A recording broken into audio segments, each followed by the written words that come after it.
Hi, this is Natalie with A Fifth Journey. I want to do a really quick video. I'm getting ready to wrap up these soaps, and this was a natural fragrance-free soap, and I ended up having a bit of soda ash on top. It is harmless, but it's not exactly the prettiest thing. So if you look at the top, it's that kind of white looking powdery stuff right there. So you can leave it, or if you're planning on selling it, you want to wipe it off. So you can get just a damp cloth and wipe it off that way, but a faster way of doing it is using a handheld steamer.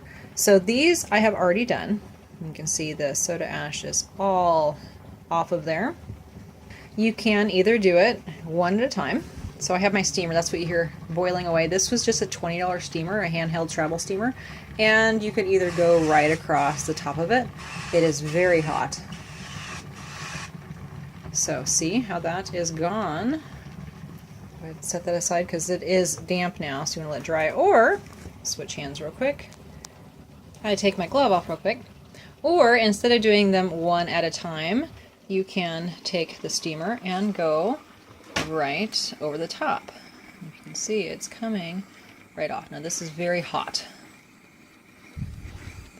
So I'm going to go right over the top of this. Now on the steamer, see how it's kind of, I tipped it over a little bit too far.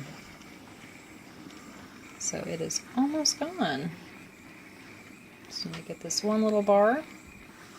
So there you have it. So that took a few seconds, and I'm going to go ahead and let them dry, and they'll be ready to wrap.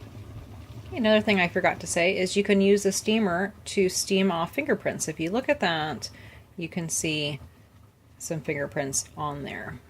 So if you're slicing your soap and then get some fingerprints, just steam it right off. See? All gone.